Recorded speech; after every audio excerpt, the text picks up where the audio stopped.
Hey everyone, welcome back to another episode of Red Donkey Projections. I'm Lucas. I have Eric here as always. Hey guys. And today we'll be discussing our first ever video we made. We're going to be doing a reaction video to it. We're going to look at this video, which was made on May 5th, 2020, and we're going to roast each other as hard as we can because we were pretty bad at making predictions back then. Hopefully you guys think that we've grown, but we'll go through and we'll watch the video together at certain parts and go through it. And with that being said, let's get right into it.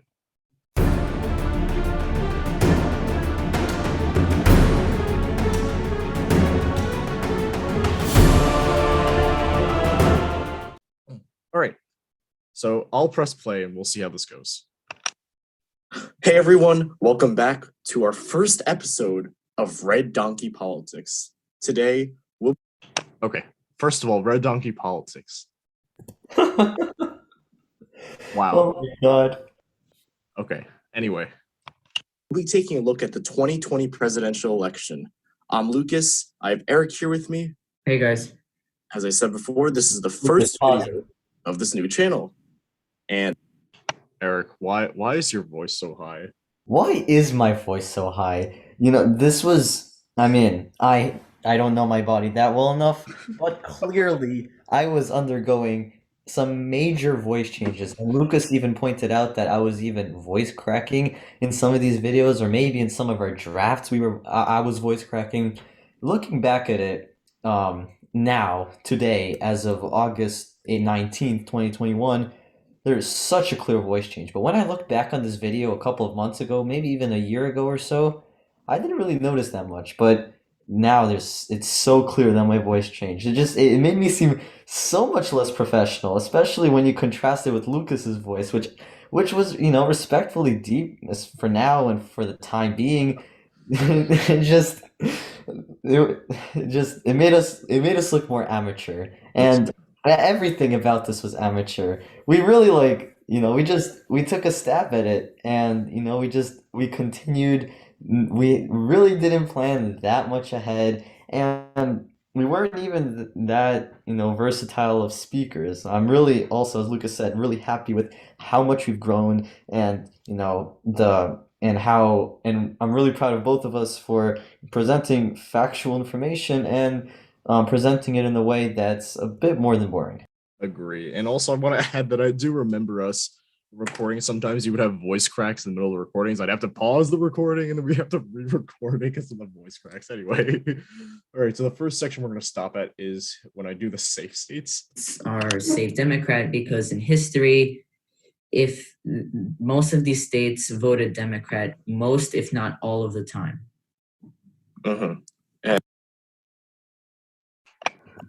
Okay. It's time to point something awfully wrong here, and there's a few things going on here. So A, Nevada is safe blue. B, New Jersey New Jersey isn't filled out on this in the safe states in this video for some wild reason. We'll get to that later in the video potentially, but the fact that it's not on this list, I don't know what a rationale was, but Nevada's safe. Like, what were we thinking? I really have no idea. I don't think we really explored this state well enough before we made this conclusion. We kind of just threw it in. It's not Utah, so it's Nevada. It's blue. It's safe. I think that's what we were kind of going for. Really not a really good assessment. All right, let's continue. And now we're going to lay out the safe Republican states. These states. I want to point out that you can hear my mouse clicking because I was using a touchpad before. I didn't have a physical mouse that I was using. The other thing is this is like my old computer. This was like much smaller screen, and it looks kind of blurry actually on my bigger computer now that I have. It looks much better, and I didn't discover that you could use like full screen to get rid of that taskbar on the bottom. But anyway, let's keep going. States are mainly in the Midwest. You've got Okay, stopping here because we made Nebraska second safe red. I don't know what we were thinking. I guess we assume that Nebraska's red, so I guess Nebraska 2 is going to be red too, safe red. We know that was wrong by almost a 360. Like this one is safe R ended up being likely D, so obviously that was not correct. North Dakota, South Dakota, Nebraska. Oh no. Yeah. And it's interesting how in a change of 1 or 2 elections, the state leans on a completely different side. I want to add though, I think during this period of time, we were accidentally putting Colorado and New Mexico as safe red. I don't think we fully studied the state enough. We didn't look at enough maps to, officially say that it was D. And when we did, we put it as safety, which obviously was 100% not correct. I mean, Colorado, it came close to being safety. New Mexico, it did not. So clearly we had issues. The other thing is Iowa. I don't know what my rationale was. I think I said like changing demographics or something. Like, no, that's not why Iowa turned red. It was because, the shift of the rural workers towards the Republican Party, towards, Donald Trump's populism. So, clearly it is not safe red. All right, let's keep going. So the first state I want to discuss is Texas. As Eric has stated before, there have been changing. I'll skip over this part because I think we did get Texas correct. We got some of these correct. I guess we'll start here.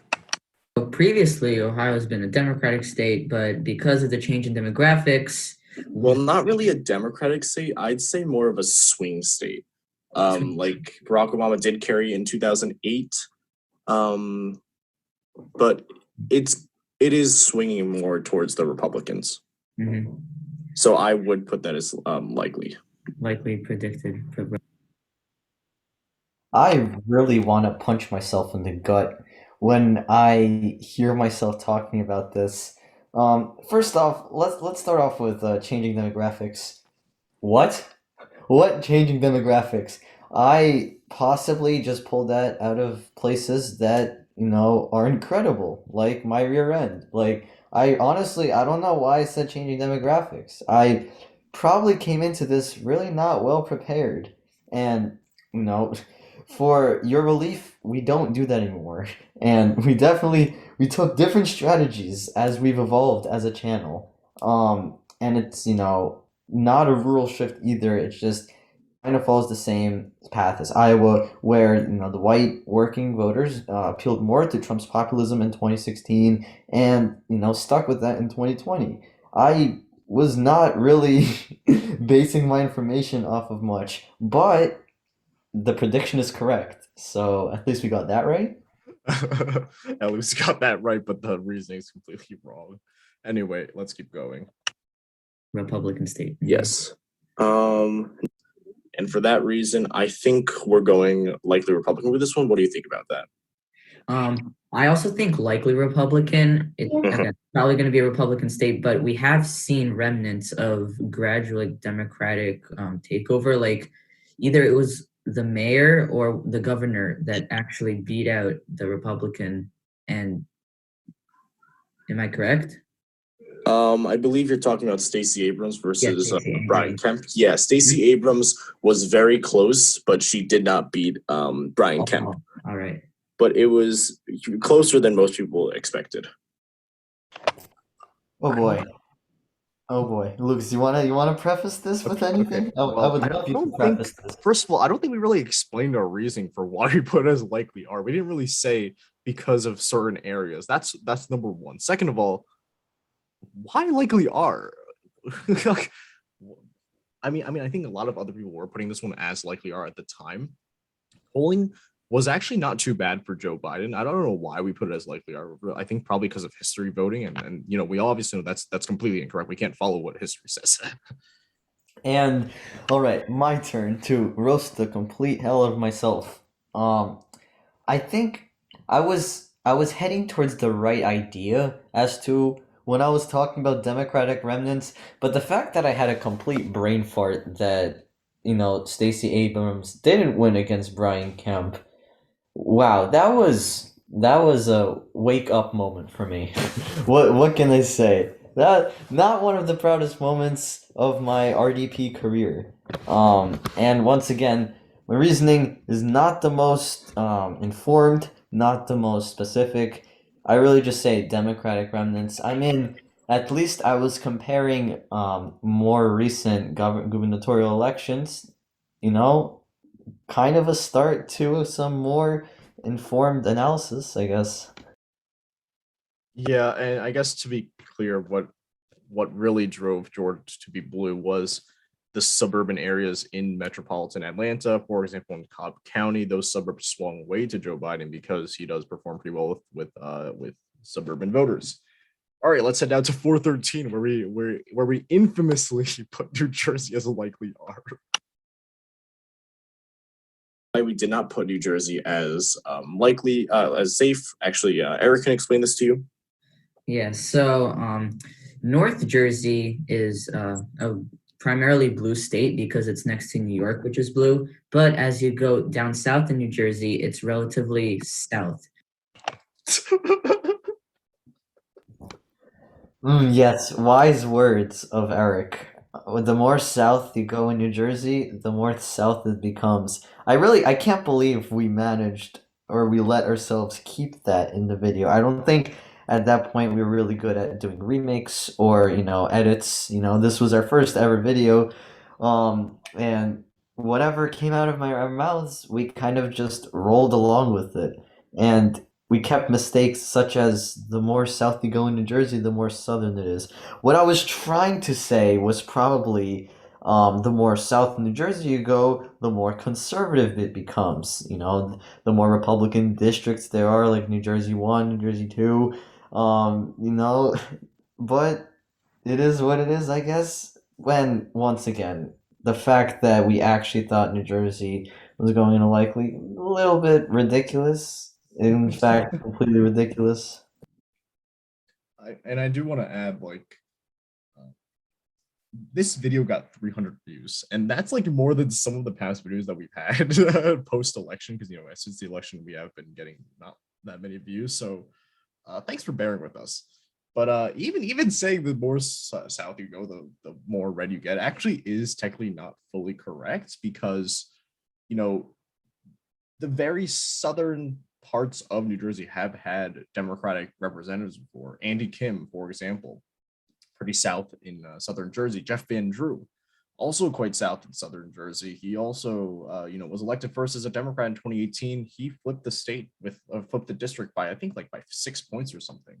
Of course, there are some parts of southern Jersey that are Republican, such as Chris Smith's district.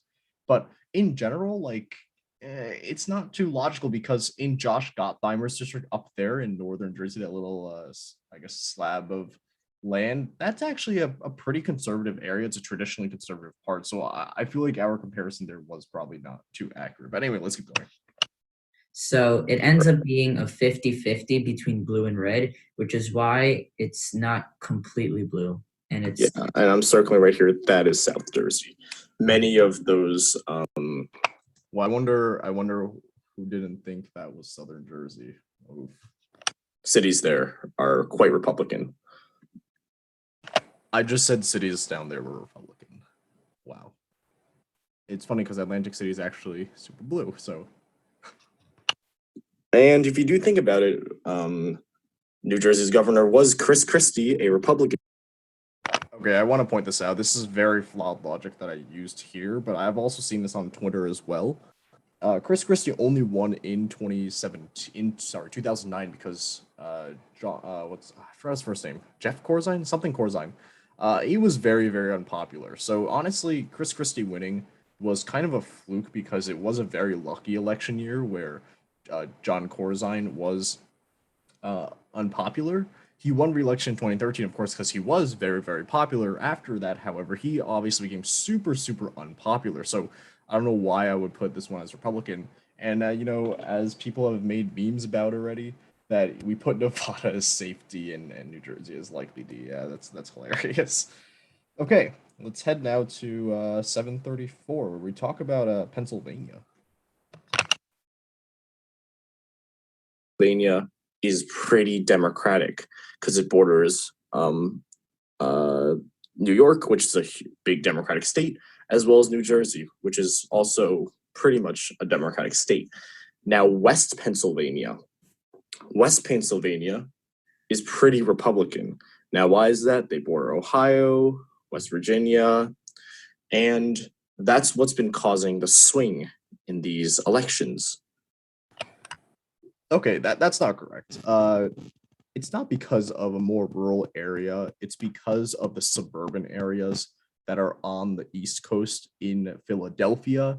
Those Philadelphia suburbs obviously were very pivotal to Joe Biden's victory in the state because he was able to run several points ahead of Hillary Clinton in those counties. Second of all, Western Pennsylvania actually isn't super Republican. They still have very strong Democratic towns like in Allegheny County, like Pittsburgh. It's more so of central Pennsylvania that's very Republican. If you look on the map, on the county maps, you can see that part's very Republican. On the East Coast, of course, you have Philadelphia, pretty Democratic.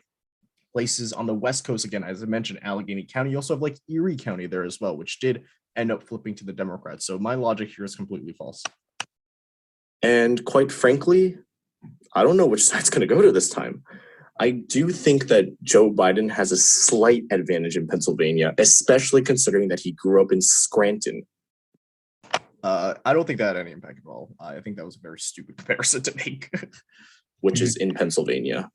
Eric, do you have anything? It's primarily it's a one district makes it the difference in Pennsylvania. Eric, I'm just curious, what did you mean by that?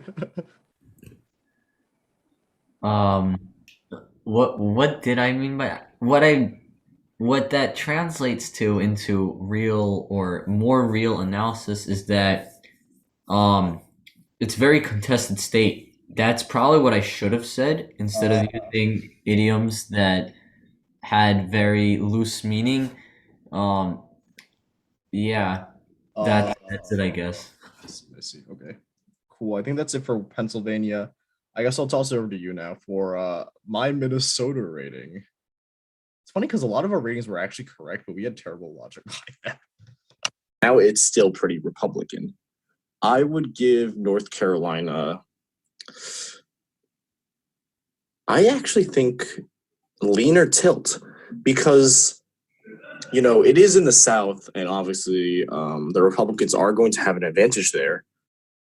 I think I said Minnesota, but this is also wrong. Why? Just because it's in the South doesn't mean that's going to vote Republican. We saw Georgia flip in the election, of course. And I don't even think I explained why I put it as lean R. I think I just kind of put it there. And I think that I think lean would make sense. Because I think what we did for Pennsylvania, we can also do for North Carolina, how the west part of Pennsylvania leaned Republican because of the bordering states that were also Republican. In this case, the western part of North Carolina, in my opinion, will also not been carried by a Republican in quite a while. Even in 1984, Reagan's landslide, it still went to the Democrats. Mm-hmm. Alrighty. Let's take a look at Minnesota. Lucas has just explained that Lucas just used presidential history to justify why Minnesota would go in a certain way. But as we've learned, history as in presidential elections particularly does not tell the full story or even the accurate story. Yeah, just in general, history should not be used as logic. And because of his use of history, I don't think we decided on the correct category for Minnesota. I think we put it as like lean, I believe. And well, also this was before the George Floyd protests and the and Donald Trump's unpopularity from the public because of his coronavirus handling. So it was kind of the start, but it was before the Floyd protests, which happened in Minneapolis. So maybe that's why we were a bit more conservative on the state. But yeah, that was our reasoning, flawed reasoning, of course. This is funny though, because I think we actually made this video when Donald Trump was actually decently popular. I don't think his rating really went very down south until like a couple weeks after this. So this is interesting to see. But yeah, don't use history to predict states. I mean, sure, maybe a tiny sliver of it can be used, but like Georgia obviously didn't follow its historical patterns.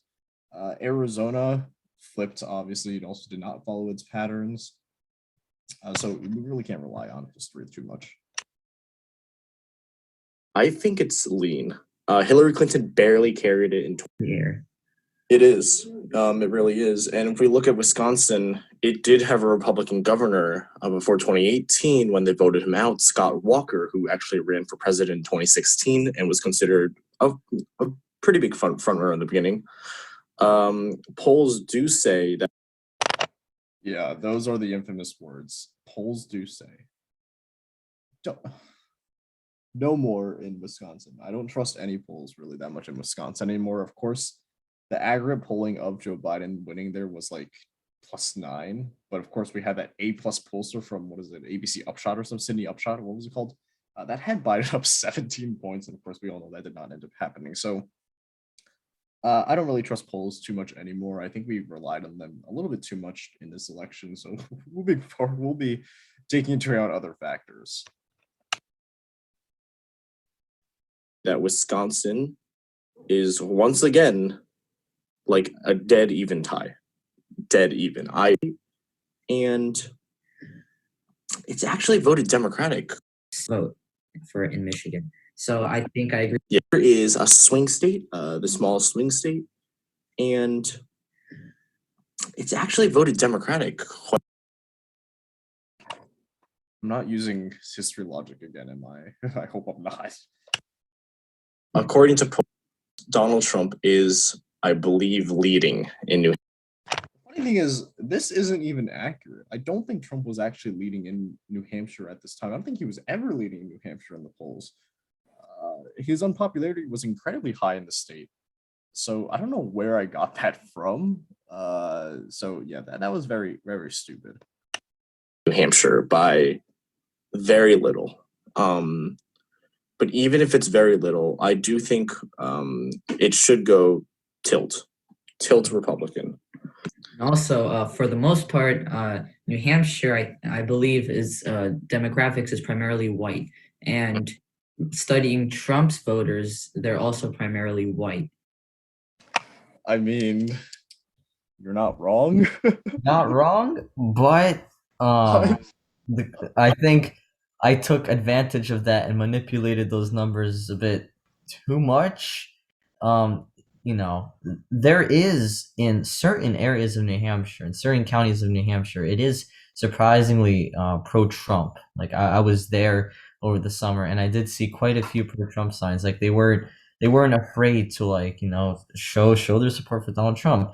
But there are other counties, and way more counties than those pro-Trump counties, such as the counties that hold universities, such as Dartmouth, and even other like smaller counties that are more populated and more democratic, that completely override this. The fact that we were even considering putting New Hampshire as lean or likely nowadays seems completely ridiculous. But in fairness, this was a super contested state back in 2016 when Hillary Clinton narrowly won it. But I think we were a bit too afraid of going onto the Democratic side, and this quickly changed, as all of you know who have stuck with us.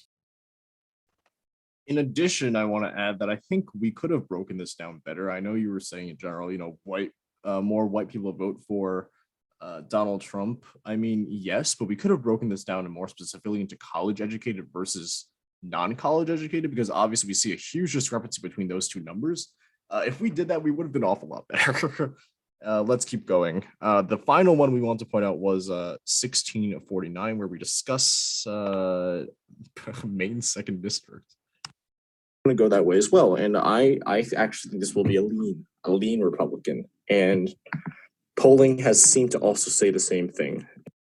I don't know where I'm saying these things from. I had like no sources backing this up. First of all, no polling was done in Maine 2nd District at the time this video was created.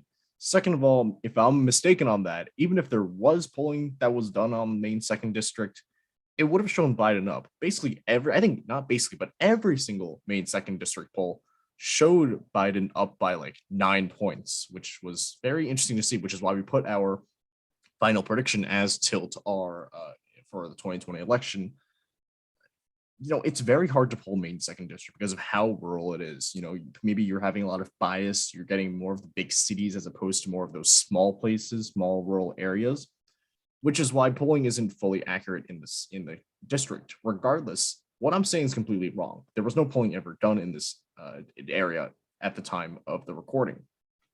And I don't know why I said lean R. I didn't even specify why lean R as opposed to likely or tilt. I didn't have any logic at all. This was unfortunate. And I think lean would be appropriate for this. Is that lean? There we go. All right. Oh no, what did I just do? All right. Okay. Yeah. Well, thank you all for watching this first video on our channel. If you have any feedback, please leave it in the comments. Yeah, I think we needed that.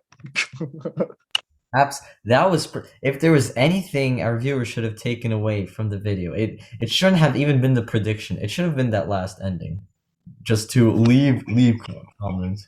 Like if any of y'all just start spamming this video right now, we wouldn't even be mad. We would it would actually be kind of funny because if y'all see anything else that stands out to you, go ahead. We're not even gonna be mad. Just go ahead. Just do it. If you like this video, please hit the like button. If you like this content, please hit subscribe. The funny thing is, I was actually kind of making up stuff on the top of my head at the ending. Like I wasn't even thinking it through, but now it's become a catchphrase. I also noticed that we didn't do the see ya thing at the end. I thought we did in this one. It wasn't in the first video, but very soon after. And I didn't do I started doing it. The story did, behind the story behind the Sia is very interesting. I may talk about it one day. Potentially. I didn't even have to lead into like the what do I say before you say see ya? It's like oh, we'll see you in the next episode tomorrow. Yeah, that became a catchphrase. This is also our old outro when we had the what's it called? Hail to the Chief. Hail, oh Lord. Why am I blanking out tonight? I don't remember the song, but the one they play with like presidents' rallies. We had this one instead of the one that we have now. We have the one now is from some stock audio. I like that one a lot better. We also had no like background to this, which is kind of funny. So I guess that was our first video. I do want to point out why do we have so many toss-up states? 3? Or were we that indecisive? I think we were just not informed enough. And that's probably true. Yeah, and once again, this was like one of the last couple of weeks before everything spun out of control. No, I don't want to say spun out of control, but let's just say got a lot more favorable for Joe Biden and the Democratic Party. It was right before then. Right after those couple of weeks, it started becoming a bit more decisive. Once again, some of the reasoning that we had, like polling, still a bit flawed, but it was easier to make certain conclusions. And I guess that does conclude this video. If you guys could please let us know if you want to hear more of these. If you want to see more of these types of videos. This was actually really fun to make. Maybe some story videos too we could start making on this channel.